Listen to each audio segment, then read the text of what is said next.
The brand new kid on the block is a kind of infrared technology where a satellite 150,000 miles out in a geosynchronous orbit, or not quite geosynchronous orbit, but these spy satellites can literally look in and see a dime on the floor, say on your kitchen floor. They have a resolution factor of 99.999961. This particular piece of metal, I'm going to drop it on the floor here, it'll kind of ring like a bell. You can't break it. Withstand temperatures in excess of 7,500 degrees Fahrenheit. It has niobium in it. It also has mironite in it, element 123. Yeah, please do. It's in a non-crystalline form. This is just kind of a dripping out of the main crucible.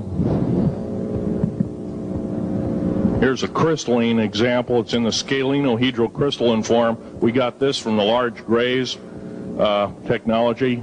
This is grown in the confines of outer space, which has not quite a super vacuum, but by the way, this is capable of withstanding temperatures in excess of 10,000 degrees Fahrenheit.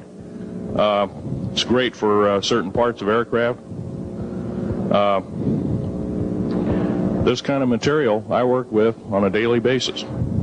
Up here we have a transparency of Groom Lake.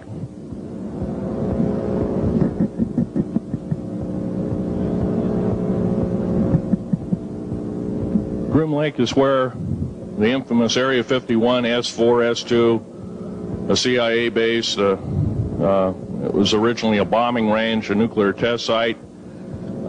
It was later become the most secret base in the United States.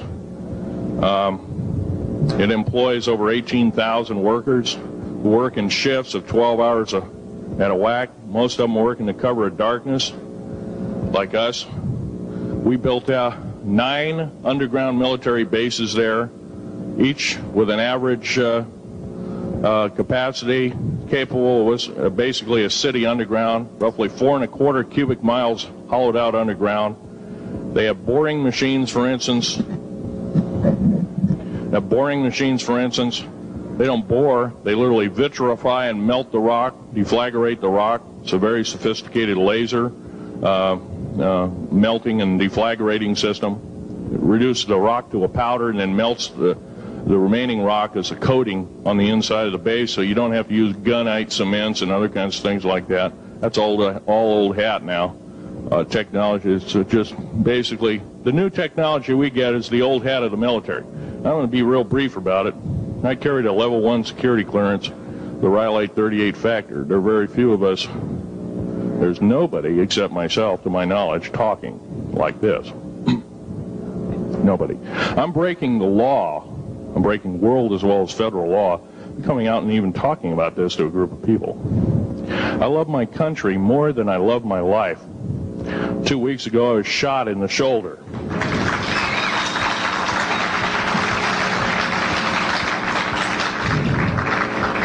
I don't want to gore you women out, but I was shot in the shoulder up here. I recently have become friends of a retired FBI agent who took me under the wing. He says, I've never seen a person braver than you. And I said, well, there's more coming. Our patriot movement in these United States is going to pick up the ball, and we are going to kick the parasites out.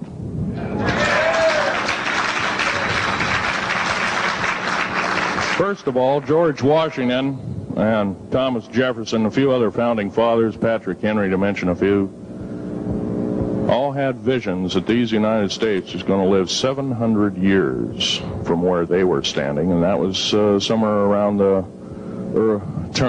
late 1700s, early 1800s.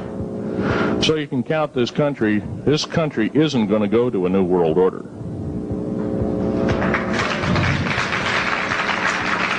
I believe firmly in constitutional law. I'm not very well skilled in it, and that's my embarrassment. But I'm going to be real blunt about it.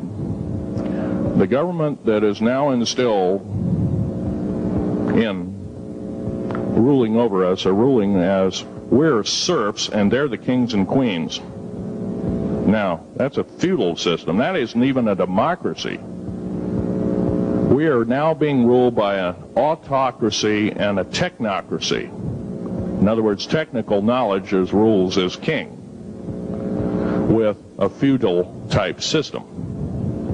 Feudal systems haven't been used in the last 350 years, and they're coming back like gangbusters. If we are complacent, if we do not speak out in droves, and I'm not just talking about me, I'm talking about a bunch of us getting together and getting on the stump and loving our country more than we love our lives, getting on, some of us are going to get killed. I almost got killed a couple of weeks ago. Hadn't been for an FBI, a retired FBI man who risked his life, his career, everything, put it all on the line, and he didn't know me from Adam.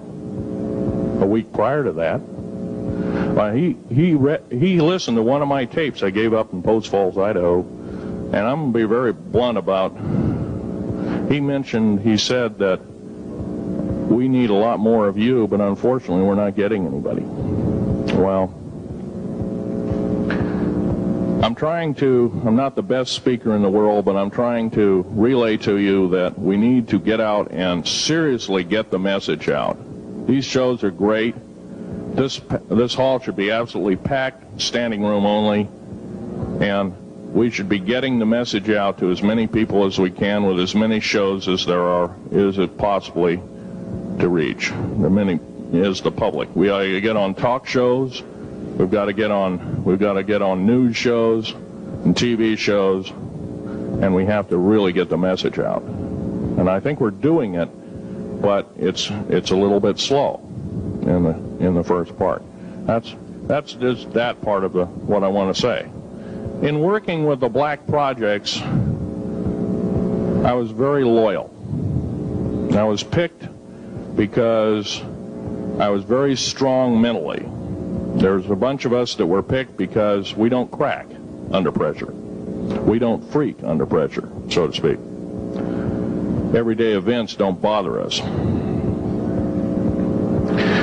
Now, I was involved in something very controversial, almost totally unbelievable to most of you. Some of you are religious people. I think all religions have a time and a place, and they definitely have a place in America. Now, another thing I want to reach to you is that during the unbelievable part, I was involved in building another base inside of Dulce, New Mexico, which is Los Alamos Laboratory. It's a biological laboratory. On the southwest part of the Archuleta Mesa, we built an underground facility, a better part of 3 cubic miles hollowed out underground.